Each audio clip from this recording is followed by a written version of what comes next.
A Madman's Manuscript by Charles Dickens. Yes, a madman's. How that word would have struck to my heart many years ago. How it would have roused the terror that used to come upon me sometimes, sending the blood hissing and tingling through my veins, till the cold dew of fear stood in large drops upon my skin, and my knees knocked together with fright. I like it now, though. It's a fine name. Show me the monarch whose angry frown was ever feared like the glare of a madman's eye, whose cord and axe were ever half so sure as a madman's gripe. Ho ho! It's a grand thing to be mad, to be peeped at like a wild lion through the iron bars, to gnash one's teeth and howl through the long, still night, to the merry ring of a heavy chain, and to roll and twine among the straw, transported with such brave music. Hurrah for the madhouse! Oh, it's a rare place. I remember days when I was afraid of being mad, when I used to start from my sleep and fall upon my knees and pray to be spared from the curse of my race, when I rushed from the sight of merriment or happiness to hide myself in some lonely place and spend the weary hours in watching the progress of the fever that was to consume my brain. I knew that madness was mixed up with my very blood and the marrow of my bones, that one generation had passed away without the pestilence appearing among them, and that I was the first in whom it would revive. I knew it must be so, that so it always had been, and so it ever would be. And when I cowered in some obscure corner of a crowded room and saw men whisper and point and turn their eyes towards me, I knew they were telling each other of the doomed madman, and I slunk away again to mope in solitude. I did this for years. Long, long years they were. The nights here are long, sometimes, very long, but they are nothing to the restless nights and dreadful dreams I had at that time. It makes me cold to remember them. Large, dusky forms with sly and jeering faces crouched in the corners of the room and bent over my bed at night, tempting me to madness. They told me, in low whispers, that the floor of the old house in which my father died was stained with his own blood, shed by his own hand in raging madness. I drove my fingers into my ears, but they screamed into my head till the room rang with it, that in one generation before him the madness slumbered, but that his grandfather had lived for years with his hands fettered to the ground to prevent his tearing himself to pieces. I knew they told the truth. I knew it well. I'd found it out years before, though they had tried to keep it from me. Ha! I was too cunning for them, madman as they thought me. At last it came upon me, and I wondered how I could ever have feared it. I could go into the world now and laugh and shout with the best among them. I knew I was mad, but they did not even suspect it. How I used to hug myself with delight when I thought of the fine trick I was playing them, after their old pointing and leering, when I was not mad, but only dreading that I might one day become so. And how I used to laugh for joy when I was alone, and thought how well I kept my secret, and how quickly my kind friends would have fallen from me if they had known the truth. I could have screamed with ecstasy when I dined alone with some fine roaring fellow, to think how pale he would have turned, and how fast he would have run, if he had known that the dear friend who sat close to him, sharpening a bright, glittering knife, was a madman with all the power and half the will to plunge it into his heart. Oh, it was a merry life. Riches became mine. Wealth poured in upon me, and I rioted in pleasures enhanced 1,000-fold to me by the consciousness of my well-kept secret. I inherited an estate.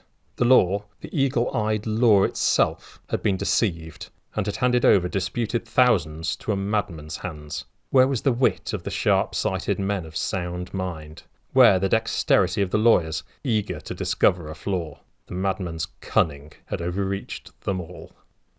I had money. How I was courted. I spent it profusely. How I was praised.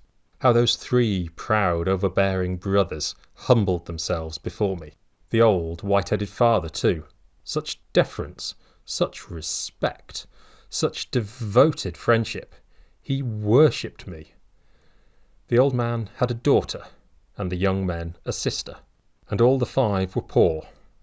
I was rich, and when I married the girl, I saw a smile of triumph play upon the faces of her needy relatives as they thought of their well-planned scheme and their fine prize.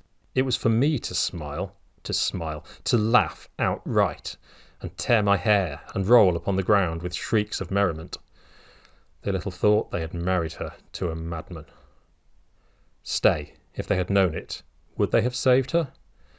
A sister's happiness against her husband's gold, the lightest feather I blow into the air against the gay chain that ornaments my body. In one thing I was deceived with all my cunning. If I had not been mad, for though we madmen are sharp-witted enough, we get bewildered sometimes, I should have known that the girl would rather have been placed, stiff and cold, in a dull, leaden coffin, than born an envied bride to my rich, glittering house. I should have known that her heart was with the dark-eyed boy whose name I once heard her breathe in her troubled sleep, and that she had been sacrificed to me to relieve the poverty of the old, white-headed man and the haughty brothers. I don't remember forms or faces now, but I know the girl was beautiful. I know she was, for in the bright moonlight nights, when I start up from my sleep, and all is quiet about me, I see, standing still and motionless in one corner of this cell, a slight and wasted figure with long black hair, which, streaming down her back, stirs with no earthly wind, and eyes that fix their gaze on me, and never wink or close. Hush! The blood chills at my heart as I write it down. That form is hers. The face is very pale, and the eyes are glassy bright, but I know them well. That figure never moves. It never frowns and mouths as others do that fill this place sometimes. But it is much more dreadful to me even than the spirits that tempted me many years ago. It comes fresh from the grave, and is so very death-like. For nearly a year I saw that face grow paler. For nearly a year I saw the tears steal down the mournful cheeks, and never knew the cause. I found it out at last, though. They could not keep it from me long. She had never liked me. I had never thought she did. She despised my wealth, and hated the splendour in which she lived, but I had not expected that. She loved another. This I had never thought of. Strange feelings came over me, and thoughts, forced upon me by some secret power, whirled round and round my brain. I did not hate her, though I hated the boy she still wept for. I pitied, yes, I pitied, the wretched life to which her cold and selfish relations had doomed her. I knew that she could not live long, but the thought that before her death she might give birth to some ill-fated being destined to hand down madness to its offspring determined me. I resolved to kill her. For many weeks I thought of poison, and then of drowning, and then of fire. A fine sight, the grand house in flames, and the madman's wife smouldering away to cinders. Think of the jest of a large reward, too, and of some sane man swinging in the wind for a deed he never did. And all through a madman's cunning. I thought often of this, but I gave it up at last. Oh, the pleasure of stropping the razor day after day, feeling the sharp edge, and thinking of the gash one stroke of its thin, bright edge would make. At last the old spirits who had been with me so often before whispered in my ear that the time was come, and thrust the open razor into my hand. I grasped it firmly, rose softly from the bed, and leaned over my sleeping wife. Her face was buried in her hands. I withdrew them softly, and they fell listlessly on her bosom. She had been weeping, for the traces of the tears were still wet upon her cheek. Her face was calm and placid, and even as I looked upon it, a tranquil smile lighted up her pale features. I laid my hand softly on her shoulder. She started. It was only a passing dream. I leaned forward again. She screamed and woke. One motion of my hand, and she would never again have uttered cry or sound. But I was startled and drew back. Her eyes were fixed on mine. I knew not how it was, but they cowed and frightened me, and I quailed beneath them. She rose from the bed, still gazing fixedly and steadily on me. I trembled. The razor was in my hand, but I could not move.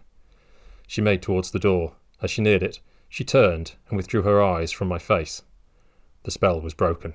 I bounded forward and clutched her by the arm. Uttering shriek upon shriek, she sank upon the ground. Now I could have killed her without a struggle, but the house was alarmed. I heard the tread of footsteps on the stairs. I replaced the razor in its usual drawer, unfastened the door, and called loudly for assistance. They came and raised her, and placed her on the bed. She lay bereft of animation for hours, and when life, look, and speech returned, her senses had deserted her, and she raved wildly and furiously.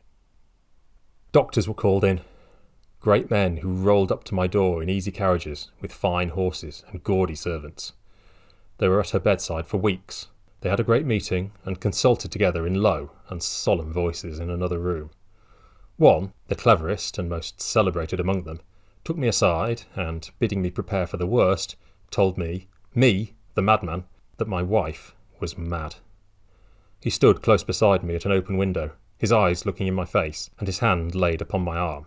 With one effort, I could have hurled him into the street beneath. It would have been rare sport to have done it, but my secret was at stake, and I let him go. A few days after, they told me I must place her under some restraint. I must provide a keeper for her.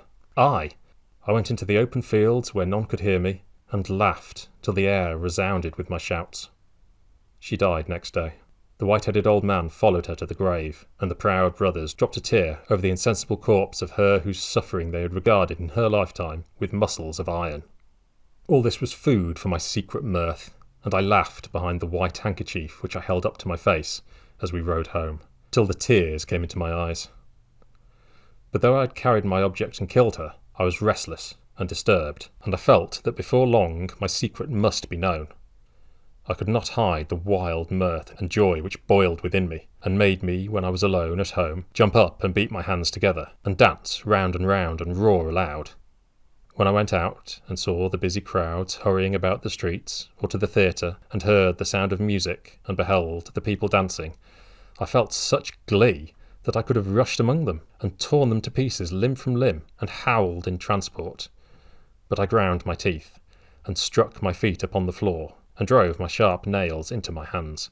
I kept it down, and no one knew I was a madman yet. I remember, though it's one of the last things I can remember, for now I mix up realities with my dreams, and having so much to do, and being always hurried here, have no time to separate the two from some strange confusion in which they get involved. I remember how I let it out at last. I think I see their frightened looks now, and feel the ease with which I flung them from me, and dashed my clenched fist into their white faces, and then flew like the wind, and left them screaming and shouting far behind. The strength of a giant comes upon me when I think of it. There, see how this iron bar bends beneath my furious wrench. I could snap it like a twig. Only there are long galleries here with many doors. I don't think I could find my way along them, and even if I could, I know there are iron gates below, which they keep locked and barred. They know what a clever madman I have been, and they are proud to have me here, to show. Let me see. Yes, I had been out. It was late at night when I reached home, and found the proudest of the three proud brothers waiting to see me. Urgent business, he said. I recollect it well. I hated that man, with all a madman's hate. Many and many a time had my fingers longed to tear him. They told me he was there. I ran swiftly upstairs. He had a word to say to me. I dismissed the servants. It was late, and we were alone together for the first time. I kept my eyes carefully from him at first, for I knew what he little thought, and I gloried in the knowledge, that the light of madness gleamed from them like fire. We sat in silence for a few minutes. He spoke at last. My recent dissipation and strange remarks, made so soon after his sister's death, were an insult to her memory. Coupling together many circumstances which had at first escaped his observation, he thought I had not treated her well. He wished to know whether he was right in inferring that I meant to cast a reproach upon her memory and a disrespect upon her family. It was due to the uniform he wore to demand this explanation. The man had a commission in the army, a commission purchased with my money and his sister's misery. This was the man who had been foremost in the plot to ensnare me and grasp my wealth. This was the man who had been the main instrument in forcing his sister to wed me, well knowing that her heart was given to that puling boy. Due to his uniform, the livery of his degradation. I turned my eyes upon him. I could not help it, but I spoke not a word. I saw the sudden change that came upon him beneath my glare. He was a bold man, but the colour faded from his face, and he drew back his chair. I dragged mine nearer to him, and I laughed. I was very merry then. I saw him shudder. I felt the madness rising within me. He was afraid of me. "You were very fond of your sister when she was alive," I said. "Very." He looked uneasily round him, and I saw his hand grasp the back of the chair, but he said nothing. "You villain," said I. "I found you out. I discovered your hellish plots against me. I knew her heart was fixed on someone else before you compelled her to marry me. I know it. I know it." He jumped suddenly from his chair, brandished it aloft, and bid me stand back, for I took care to be getting closer to him all the time I spoke. I screamed rather than talked, for I felt tumultuous passions eddying through my veins, and the old spirits whispering and taunting me to tear his heart out. "Damn you," said I, starting up and rushing upon him. "I killed her. I am a madman. Down with you. Blood, blood, I will have it." I turned aside with one blow the chair he hurled at me in his terror, and closed with him, and with a heavy crash we rolled upon the floor together. It was a fine struggle that, for he was a tall, strong man fighting for his life, and I, a powerful madman, thirsting to destroy him. I knew no strength could equal mine, and I was right. Right again, though a madman. His struggles grew fainter. I knelt upon his chest, and clasped his brawny throat firmly with both hands. His face grew purple. His eyes were starting from his head, and with protruded tongue he seemed to mock me. I squeezed the tighter. The door was suddenly burst open with a loud noise, and a crowd of people rushed forward, crying aloud to each other to secure the madman. My secret was out, and my only struggle now was for liberty and freedom. I gained my feet before a hand was on me, threw myself among my assailants, and cleared my way with my strong arm, as if I bore a hatchet in my hand, and hewed them down before me. I gained the door, dropped over the banisters, and in an instant was in the street. Straight and swift I ran, and no one dared to stop me. I heard the noise of feet behind, and redoubled my speed. It grew fainter and fainter in the distance, and at length died away altogether. But on I bounded, through marsh and rivulet, over fence and wall, with a wild shout which was taken up by the strange beings that flocked around me on every side, and swelled the sound till it pierced the air. I was borne upon the arms of demons who swept along upon the wind, and bore down bank and hedge before them, and spun me round and round with a rustle and a speed that made my head swim, until at last they threw me from them with a violent shock, and I fell heavily upon the earth. When I woke, I found myself here in this grey cell, where the sunlight seldom comes, and the moon steals in rays which only serve to show the dark shadows about me, and that silent figure in its old corner. When I lie awake, I can sometimes hear strange shrieks and cries from distant parts of this large place. What they are, I know not, but they neither come from that pale form, nor does it regard them, for from the first shades of dusk till the earliest light of morning, it still stands motionless in the same place, listening to the music of my iron chain, and watching my gambols on my straw bed. At the end of the manuscript was written, in another hand, this note: "The unhappy man, whose ravings are recorded above, was a melancholy instance of the baneful results of energies misdirected in early life, and excesses prolonged until their consequences could never be repaired.